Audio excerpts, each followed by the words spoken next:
어린이 주일을 맞이하면서 먼저 우리의 마음 가운데 어린이의 마음이 회복되기를 소망합니다. 마태복음 19장에서 예수님이 이런 말씀하셨거든요. 어린아이들을 용납하고 내게 오는 것을 금하지 말라. 천국이 이런 사람의 것이니라. 이 말씀은 단순히 나이가 어린 사람들이 천국을 소유한다는 의미는 아니고요. 우리 모두 어린아이의 마음과 태도로 살아가야 함을 강조하는 것입니다. 어린아이들의 가장 대표적인 마음, 어른들과 다른 마음은 뭐가 있죠? 어린아이들은 나하고 어른들이요. 나하고 비교했을 때 좀 어때요? 순수해요. 여러분은 안 순수하시고요. 알긴 아시네요, 다들. 어린아이들은 순수하지 않습니까? 물론 어른들 중에도 순수한 분들이 계시지만 어른들은 이런저런 경험들을 많이 하시면서 순수함이 많이 사라졌어요. 근데 어린아이들은 정말 순수해요. 며칠 전부터 제 뒤에 이 배경이 바뀌지 않았습니까? 어른들은 저한테 아유 목사님 좋아요. 배경이 바뀌어서 좋아요. 아유, 교회가 아주 헌합니다. 좋습니다. 이런 말씀 하시고요. 대부분 그런 말씀이시거든요. 그런데 2주 전에 식당에서 초등부 아이가 저한테 와서 이렇게 말을 하는 거예요. 담임 목사님, 그 예배당 뒤에 그거 바뀌었잖아요. 너 그거 봤어? 그랬더니 저도 그거 아까 봤어요. 담임 목사님 설교하시는데 예수님이 파도 위에 서 계시는 것 같았어요. 그러더라고요.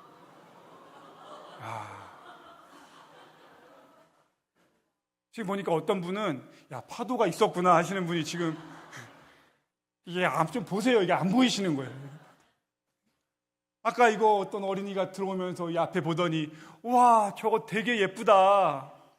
현수막 보면서요. 그러니까 어른들은 힘드니까 이게 예쁘지 아닌지 이게 좋은 건지 아닌지.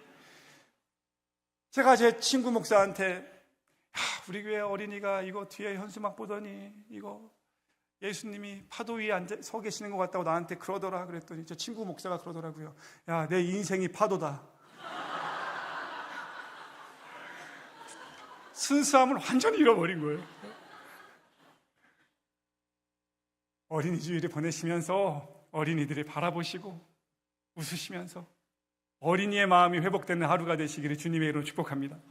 지난 사순절에 우리 교회 학교 아이들이 말씀 묵상에 참여했는데요. 그 중에 예수님에게 쓰는 편지가 있었어요. 한 초등학생이 예수님한테 사순절 보내면서 이렇게 편지를 썼더라고요. 예수님, 저희 죄를 씻어주셔서 정말 감사드립니다. 십자가에 못 박히시고 아프셨을 텐데 고통을 극복하신 거 정말 축하드려요.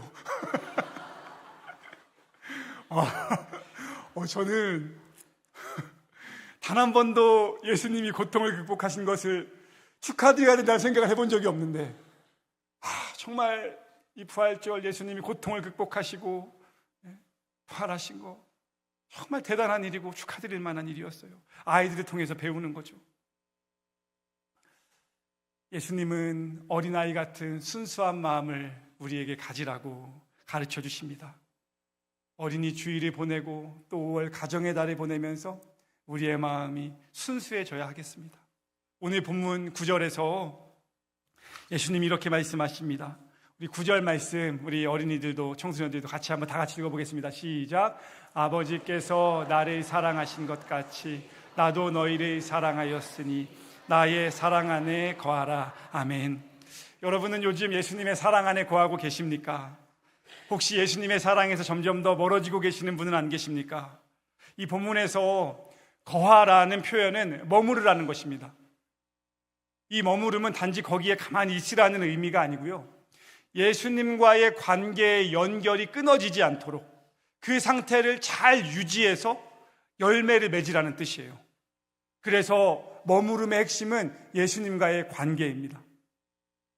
유진 피터슨이라는 목사님은 제가 종종 소개해드리는 메시지 성경이라는 쉬운 영어의 번역, 현대어로 번역한 성경에서 이 본문을 가리켜서 그냥 머무는 것이 아니고 이렇게 말씀하세요. 나의 사랑 안에 편히 머물러라. 편히. 앞에 보이시죠? 나의 사랑 안에 편히 머물러라. 그러면서 이분이 쓰신 영어 표현에 보면 무슨 표현이 원래 없던 성경에 어떤 표현을 이분이 개인적으로 추가를 하셨냐면 at home이라는 표현을 추가하셨어요. 집처럼 편안하게 예수님 안에 머물라는 거예요. 이거는 억지로 어쩔 수 없이 부득이하게 노력하면서 머무는 것과는 많이 다릅니다. 내가 예수님의 사랑 안에 들어와 있음을 믿고 신뢰하면서 불안해하지 말고 살아가라는 뜻입니다. 제가 중학생 때 저희 가정의 사정으로 인해서 태어나서 처음으로 미국을 다녀올 기회가 있었는데요. 이게 뭐 좋은 기회였다고 생각하시는 분도 계실 텐데 그런 측면보다는 조금 슬픈 사연이 저희 가정 가운데 있어서 나중에 기회가 되면 말씀드릴 수 있을 텐데, 부모님과 함께 간 것이 아니고 저만 혼자서 미국의 시카고 옆에 미시간이라는 동네가 있는데 그 동네에 가서 2달 동안 홈스테이를 했어요. 아는 사람 아무도 없이 그냥 미국 사람 집에 가서 2달 동안 산 거예요. 그때 저는 처음으로 집의 소중함과 집의 편안함을 그리워했습니다. 지금도 그때 그 가정에 홈스테이 하면서 느꼈던 불편함과 어색함이 기억에 남아 있어요. 그 집에 2달 머물면서요, 부엌에 물 마시러 나가는 것도 늘 고민이 되는 거예요. 혹시 나갔다가 주인 아저씨 계시는 거 아닌가? 다른 애들 있는 거 아닌가? 영어도 하나도 못하니까요. 옆에 있는 학교 잠깐 다녔는데 그 학교 갔다가 집에 돌아오는 길도 내 집이 아니니까 걱정되고 긴장되고, 자기 전에도 긴장이 되고, 아침에 일어나서도 아침 먹으러 나가야 되는데 아침 먹으러 나가는 것도 힘들고, 내 집이 아닌 곳은 불편하더라고요. 여러분도 여행 갔다가 집에 들어오시면 그때서야 편안함을 느끼시잖아요. 이런 말씀 해보신 적 있으시죠? 야, 집이 편하다. 내 집이 좋지. 성경은 예수님의 사랑 안에 머무르는 것이 불편한 일이 아닌 집에 머무는 것과 같이 편안한 일이 되어야 한다고 가르치는데요. 내가 그냥 편하게 한다고 해서 편해지는 건 아니지 않습니까? 그러면 어떻게 해야 예수님 안에 머무는 일이 편안해질 수 있을까? 예수님은 먼저 그의 나라와 의를 구하는 순서의 재정비가 중요하다고 가르쳐 주십니다. 하나님은 아브라함에게 이삭이 아니라 하나님을 먼저 선택해야 하는 삶을 가르쳐 주셨습니다. 이것은 하나님을 내 인생의 최우선순위에 계시는 분으로 인정하는 거예요. 존 비비어 목사님이라는 분은 그분이 쓰신 여러 책 중에 제목이 Good or God이라는 책이 있는데, 그 책에서 Good은 적당히 좋은 것, God은 하나님, the best, 가장 좋은 것. 근데 우리가 신앙생활을 하면서 자꾸만 적당히 좋은 것들을 선택하다가 가장 좋은 God, the best, 가장 좋은 것을 놓쳐버리는 경우가 많다는 거예요. 신앙생활의 기쁨은, 신앙생활의 본질은 여러 가지 그냥 좋은 것들을 선택하다가 God을 놓치는 것이 아니라 가장 좋은 God을 내 인생의 최우선순위에 놓고 나머지 좋은 것들을 그 다음 순위에 놓는 것, 그렇게 할 때에 하나님이 우리의 삶을 인도하신다고 가르쳐 주는 겁니다. 성도님들 중에 배우 진태현 씨 아시는 분들 계실 거예요. 아내 박시은 씨와 함께 많은 사람들에게 귀감이 되는 독실한 크리스천이죠. 이분이 선한 일도 많이 하고 또 좋은 강의도 많이 하고 간증도 많이 합니다. 본인의 인생도 생각처럼 쉽지는 않지만 그리스도인으로서 어떻게 살아가야 하는지 모범을 보여줘요. 그런데 이분이 그런 말씀 하시더라고요. 자기가 그렇게 믿음으로 살아가니까 주변에 있는 많은 사람들, 특별히 연예계에서 활동하는 연예인들, 특히 배우들 중에서 자기한테 와서 조언을 구하는 후배들이 있대요. 이런 고민입니다. 형, 연예인으로 살면서, 배우로 살면서 나도 형처럼 크리스천으로 사는 게 너무 힘들어. 아마 성도님들 중에도 비슷한 고민하시는 분들 계실 거예요. 직장에 다니면서 크리스천으로 산다는 것, 사업을 이끌어가면서 크리스천으로 산다는 것, 학생들 공부를 하면서 크리스천으로 산다는 것, 힘들게 느껴지는 분들 계실 거예요. 그런데 진태현 씨가 그럴 때마다 자기 후배들한테 이렇게 조언한다는 거예요. 둘을 바꾸면 돼. 바꾸면 해결돼. 이게 무슨 얘기냐면, 연예인으로 살면서 크리스천으로 살려고 하지 말고, 배우로 살면서 크리스천으로 살려고 하지 말고, 크리스천으로 살면서 연예인을 해라. 크리스천으로 살면서 배우를 해라. 크리스천의 정체성으로 살면서 학생이 되고, 크리스천으로서 나한테 맡겨진 일을 하고 사업을 이끌어가면, 순서를 바꾸면 모든 것이 정리가 된다. 내 인생이 그렇더라. 그러면 여기서 우리가 한 가지 질문이 또 생깁니다. 예수님의 사랑 안에 거한다는 것, 그런 거구나 라는 거 알겠는데 구체적으로 어떻게 하라는 건가? 10절 말씀 보시면은요, 내가 아버지의 계명을 지켜 그의 사랑 안에 거하는 것 같이 너희도 내 계명을 지키면 내 사랑 안에 거하리라. 예수님이 가르쳐 주신 계명들이 많이 있을 텐데 구체적으로 그러면은 계명을 지키라고 하시는데 어떤 계명을 지키라고 하시는 거예요? 우리 12절 말씀이요. 12절 우리 어린이들도 다 같이 한번 읽어보겠습니다. 시작. 내 계명은 곧 내가 너희를 사랑한 것 같이 너희도 서로 사랑하라 하는 이것이니라. 아멘. 예수님의 가르침은 친절하지만 명확합니다. 애매하지가 않아요. 예수님은 그 계명이 뭔지 찾아보라고 하시지 않고 분명하게 가르쳐 주시는데요, 정리하면 이렇습니다. 예수님의 사랑 안에 거한다는 것은 서로 사랑하라는 예수님의 계명을 지키는 것이다. 내가 언제 예수님의 사랑 안에 거할 수 있는가? 서로 사랑할 때. 그러면 여기서 서로라고 할 때 그 서로는 누구인가? 가깝게는 가족이죠. 부부에게는 내 배우자, 내 남편, 내 아내를 서로 사랑할 때, 우리 자녀와 함께 서로 사랑할 때, 우리 부모님과 함께 서로 사랑할 때, 더 나아가 내가 직장에서 같이 만나는 동료들을 사랑할 때, 일터에서 만나는 사람들을 사랑할 때, 학생들은 학교에서 만나는 친구들을 사랑할 때, 이웃들을 사랑할 때 우리가 예수님의 사랑 안에 거하게 된다는 거예요. 그러면은 사랑한다라고 할 때 구체적으로 어떻게 해야, 어떻게 표현을 해야 사랑을 하는 것일까?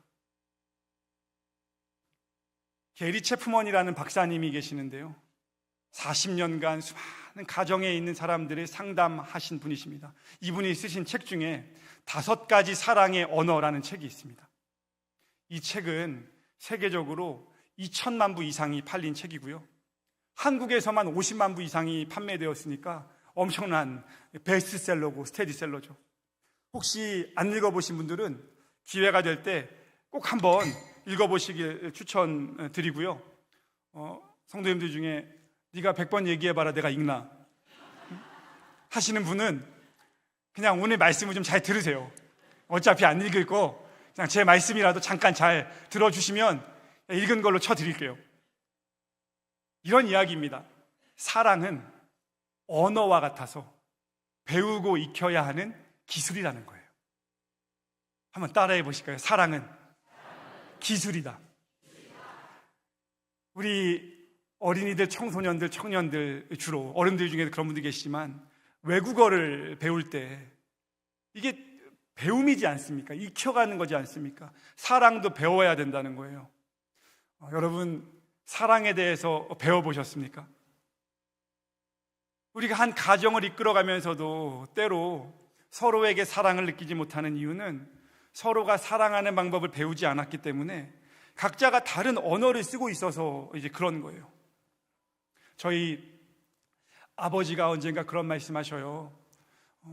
태어나서부터 한 번도 본인의 아버지, 저에게 할아버지죠, 할아버지를 보지 못하고 일평생을 살아오셨던 거예요. 성도님들 중에도 그런 분들이 계실 거예요. 어머니가 없이, 아버지가 없이, 혹은 양가 부모님이 다 계시지 않고 할머니의 손에, 할아버지의 손에, 혹은 누군가의 사랑을 받으며 크신 분들도 계시겠죠. 저희 아버지도 그런 분 중에 한 분이셨거든요. 근데 언젠가 제가 영국에서 유학할 때 부모님이 오셔서 열흘 정도 있다가 가셨는데 놀이터에서 제가 아이들과 놀아주고 있는 모습을 이렇게 아버지가 보시더니 저에게 와서 그런 말씀 하셔요. 야, 너는 애들하고 참 잘 놀아주는구나. 이렇게 말씀하시고는 그 다음 저한테 그런 말씀 하셔요.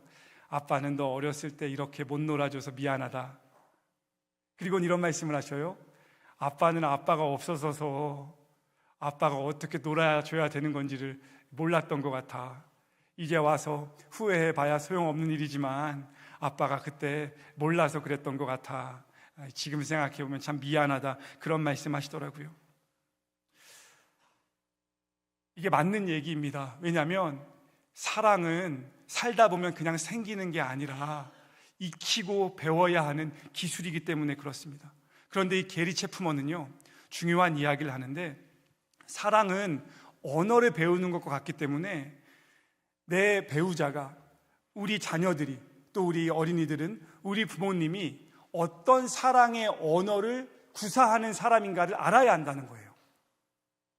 그러면서 게리체 부모는 사람에게는 자기가 40년간 상담해보고 연구를 해보니 5가지의 사랑의 언어가 있더라. 5가지의 언어가 있다는 거예요. 그러면서 첫 번째는 뭐냐면 인정하는 말, 두 번째는 함께하는 시간, 세 번째는 선물, 네 번째는 봉사, 5번째는 스킨십. 이 5가지의 언어가 있다는 거예요. 그래서 어떤 사람은 사랑하는 언어를 인정하는 말로 사용을 해요. 그 사람은 자기가 인정받을 때에 사랑받는다고 느끼는 거예요. 다른 사람에게 사랑을 표현할 때에도 인정을 해주는 말로 사랑을 표현하는 거예요. 왜냐하면 내 언어가 인정하는 말이니까.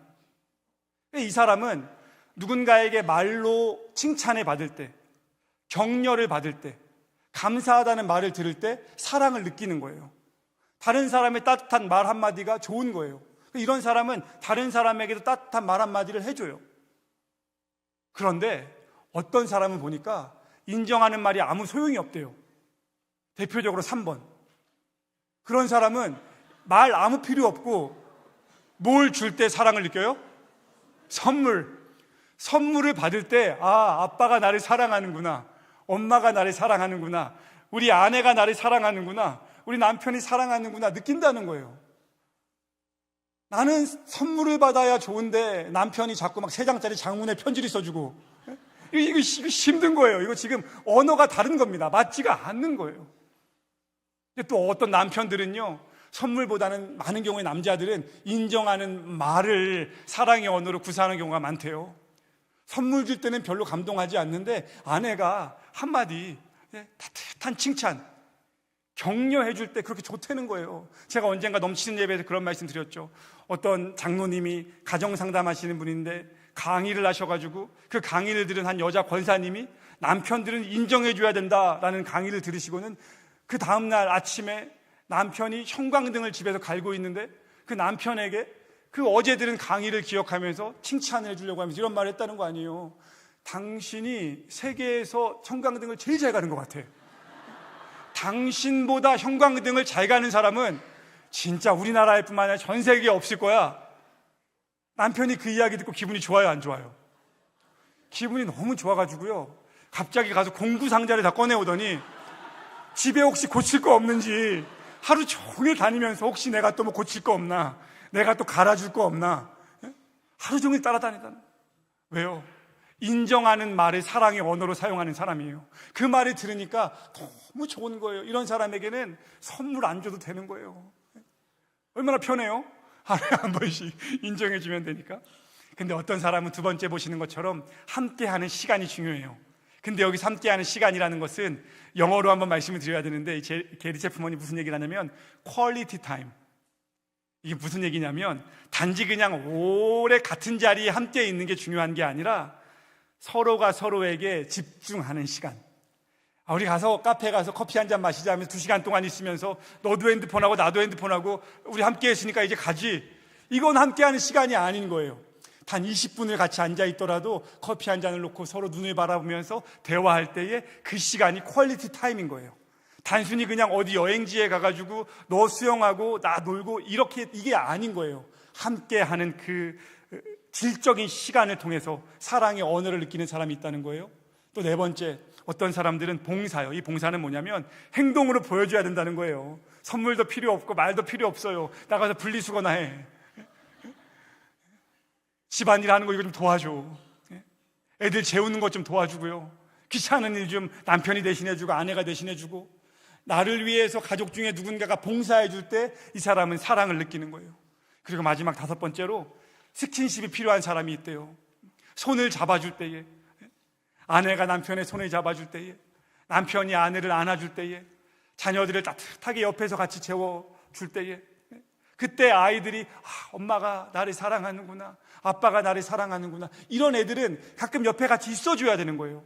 스킨십을 통해서 사랑의 언어를 느끼고 표현하는 아이인데 너 그냥 혼자 자, 독립심을 키워야 돼 라고 하는 건 아빠의 언어지만 아이의 사랑의 언어하고는 지금 대화가 안 되는 거죠. 저는 확실히 스킨십은 아니더라고요. 왜냐하면 언젠가 저희 아버지가 어디서 배우셨는지 모르겠는데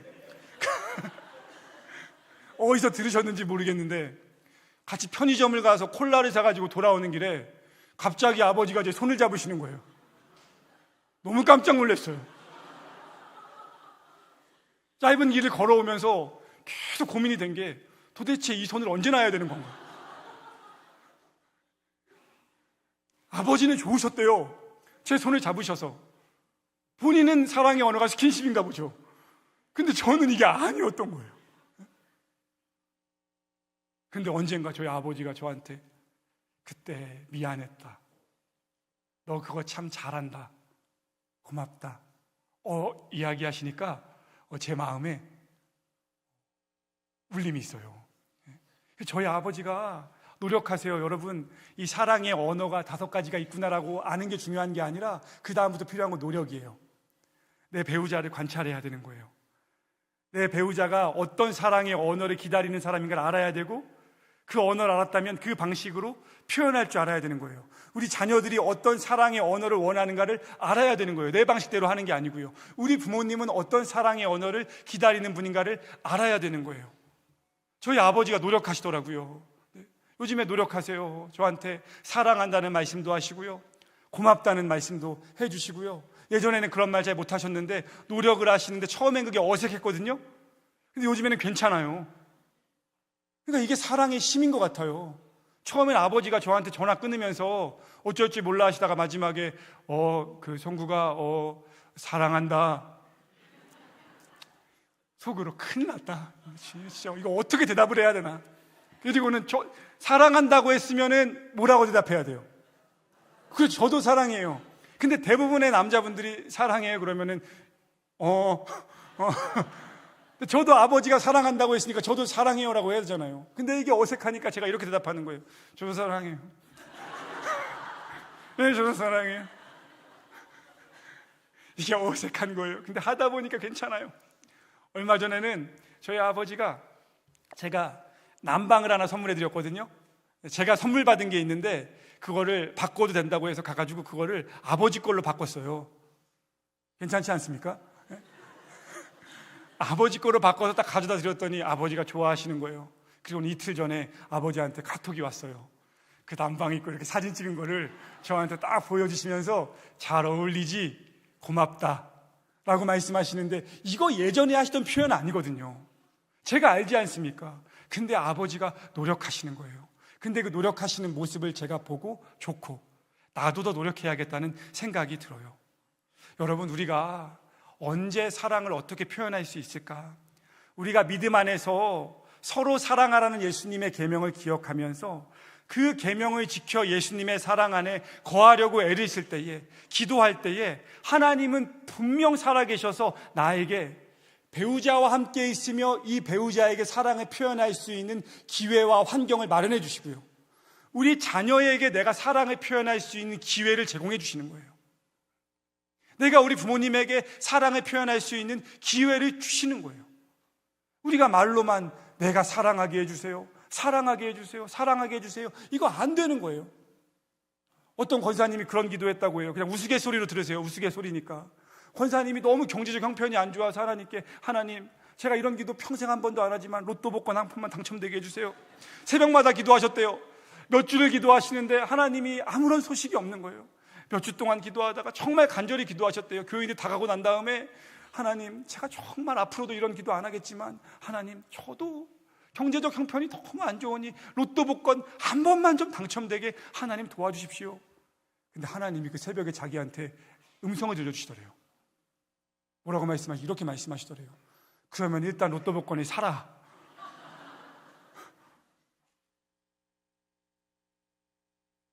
하나님, 사랑하게 해주세요, 사랑하게 해주세요, 사랑을 표현하게 해주세요, 표현하게 해주세요. 하나님이 도와주시는 게 아니고요, 하나님은 우리에게 기회를 주시는 거예요. 그 기회를 잘 포착하고 있다가 그때 이 사람이 가지고 있는 사랑의 언어를 가지고서 그때 탁 다가가는 거예요. 에바놀마이트라는 영화 보신 분들 계실 거예요. 그 영화에는 아주 좋은 대사들, 명대사들이 많이 나오는데 그 중에 제일 유명한 명대사가 있거든요. 한번 제가 소개시켜 드려 볼게요. 만약 누군가가 인내심을 달라고 하나님께 기도하면 하나님은 그 사람에게 인내심을 주실까요? 아니면 인내를 발휘할 수 있는 기회를 주실까요? 만약 하나님께 용기를 달라고 기도하면 용기를 주실까요? 아니면 용기를 내야 하는 기회를 주실까요? 마지막이요. 우리 같이 한번 읽어보겠습니다. 만약부터 시작. 만약 어떤 사람이 가족과 더 가까워지게 해달라고 기도하면 하나님이 갑자기 따뜻한 감정이 들게 하실까요? 아니면 서로를 사랑할 수 있는 기회를 주실까요? 하나님은 우리가 가족을 더 사랑하려고 할 때에, 누군가에게 예수님의 마음으로 다가가려고 할 때에 기회를 주시는 분이에요. 성도님들에게는 이미 인생 속에서 수많은 기회가 있고 이번 주에도 그 기회가 있을 겁니다. 힘들기도 하지만 돌아오는 주간은 어린이날도 있고 어버이날도 있고 가정의 달이라 우리가 해야 될 일이 많잖아요. 이것을 해치워야 하는 시간으로 우리가 생각하지 말고 기회로 생각하고 내가 할 수 있는 사랑의 언어로, 상대방의 사랑의 언어를 기억하면서 그 기회를 잘 잡아봐야 되는 거예요. 그런 차원에서 제가 영상을 하나 보여드리려고 하는데, 연합뉴스에서 인터뷰했던 영상인데 이게 뭐 기독교적인 그런 이야기는 아니지만 오늘 말씀하고 참 관련이 되어 있는 것 같아요. 사랑할 수 있는 기회를 잡는다는 것, 기회를 잡는 사람에게 어떤 기쁨이 주어지는가에 대해서 한 3분 30초 되는 영상인데 우리 한번 보고 말씀 마무리하도록 하겠습니다. 저는 치과의사 최성우라고 합니다. 올해 딱 환갑이고요. 치과의사 한 지는 한 30년 됐어요. 이제 그 친구가 찾아온 거는 한 달 정도? 5년 전에는 제 치과가 지금 2층이고 3, 4층이 지금은 학원이지만은 독서실이었어요. 5년 전에는. 그 친구가 다녔는데 오다 가다가 만나면은 밝게 인사를 하더라고요. 뭐 안녕하세요 원장님, 뭐 좋은 아침입니다. 뭐 그렇게 밝게 인사하고 저 친구 참 인사성이 밝구나 해서 좋게 생각했어요. 근데 그 친구가 이제 어느 날 오더니 쭈뼛쭈뼛하게 이제 말도 못하고 눈물이 글썽글썽 하더라서 너 저는 이제 무슨 일이 있는 줄 알고 무슨 일이야 물어봤더니 사실은 자기 어머니 아버지가 같이 없고 할머니랑 사는데 할머니가 이제 틀니가 오래돼가지고 잘 식사를 못 하신다고 그러더라고요. 그래서 틀니를 해줄 수 있겠느냐라고 이제 어렵게 얘기를 하더라고요. 제가 돈이 없으니까 원장님 그 치과 화장실 청소를 대신 해주겠다고 그렇게 말을 하더라고요. 근데 그 순간 되게 울컥하더라고요. 그 어린애가 중학생이 그러니까 14살, 15살 되는 애가 그런 말을 하기까지가 얼마나 애가 마음이 불편했겠어요. 흔쾌히 그래 할머니 모시고 와 그러면서 막 농담도 해주고 그랬죠. 했더니 또 할머니가 또 오셔가지고 제가 치료를 잘 해드렸어요. 그리고 원장님의 선의는 소년의 가슴 속에 의사의 꿈을 심어줬습니다. 그 친구가 이제 원장님 저 의대에 가고 싶어요. 근데 보니까 딱 다르더라고요. 눈도 너무 총명하고 똑똑하더라고요. 그래서 얘는 뭘 해도 할 애구나 생각을 했는데 이제 걔가 과외도 못 받고 형편이 그러니까 그래서 저한테 이렇게 와서 영어든지 수학이든지 물어보더라고요. 근데 눈치가 있는 게 내가 바쁘면은 이렇게 눈치를 보고 바쁘면은 그냥 올라가고 내가 좀 한자 없이 한가하면은 와가지고 원장님 이거 좀 가르쳐 주세요. 그러면 너무 재밌더라고. 수학 같이 내 인수분해도 가르쳐주고 정석도 사가지고 선행학습도 시켜주고 막 그랬어요. 영어는 무조건 단어다 그래가지고 단어 수거집 그걸 해서 사다 줬어요. 그랬더니 이거 외워라 그렇게 해가지고 일주일에 한 번씩 오고 친하게 지내는데 독서실이 문을 닫으면서 그 친구랑 이제 헤어지게 된 거죠. 까맣게 잊고 있었어요. 그래서 어느 날 오더라고요. 원장님 그런데 딱 한눈에 알아보죠. 야 너 오랜만이다 했더니 저 의대 갔어요. 그러다 학생증을 딱 보여주더라고요. 저는 원장님 같은 의사가 될 거예요. 그런데 와 그거 어떻게 표현할 수가 없더라고. 울었죠. 꿋꿋하게 현명하게 헤쳐나온 그 삶을 추측해 보니까 너무 마음이 아리더라고. 그래 잘했다. 할머니 잘 계시지? 했더니 잘 계신다고. 왜 너도 이제 형편이 어려운 사람들 이렇게 도와주면서 그런 의사가 되어야 된다 그랬죠. 그 친구 나한테 선물을 줬다고 생각해요. 나는 그냥 틀니 하나 한 200~300만 원짜리 그냥 해줄 거밖에 없어요. 뭐 삶이 지쳐 있었는데 영화 같은 동화 같은 일이 나한테 벌어진 게 감사하죠. 건강하게 항상 행복하게 웃으면서 밝게 살아라. 내가 이런 말 하지 않아도 잘 살 거예요. 저보다 더 잘. 훌륭한 의사 될 거예요. 그건 제가 확신해요. 고맙다. 수고했다. 너 덕분에 행복했다. 의사로서 정말 보람이 있었어. 정말로.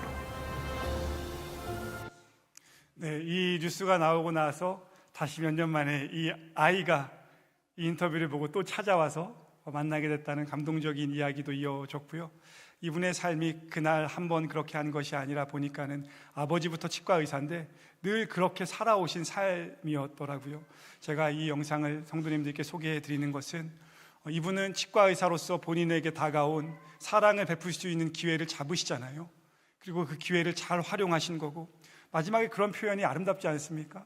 나에게 동화 같은 일이 일어났다. 영화 같은 일이 일어났다. 지쳐있는 삶이었는데 내 삶이 회복됐다. 정말 고맙다. 사랑하는 사람에게 주시는 하나님의 선물이라고 생각합니다. 오늘 본문에도 내 기쁨이 너희 안에 있어 너희 기쁨을 충만하게 하려 함이라 예수님 말씀하셨거든요. 이 기쁨은 세상의 기쁨과 다릅니다. 예수님의 사랑 안에 거하고자 하는 마음으로 사랑을 배우고 사랑의 기술을 익히며 기도하며 살아갈 때에 하나님이 저와 성도님들에게 더 사랑할 수 있는 기회와 환경을 제공해 주실 것입니다. 저는 우리 예일교회가 서로 더 사랑하는 교회가 되고 우리 교회의 모든 가정 안에 가정의 달을 보내면서 하나님의 사랑이 충만하기를 주님의 이름으로 축복합니다. 무엇보다 어린이 주일을 맞이하면서 우리 교회에서 자라나는 어린이들과 청소년들, 청년들에게 하나님이 주시는 행복과 기쁨이 늘 함께 하시기를 주님의 이름으로 축복합니다. 제가 기도하겠습니다.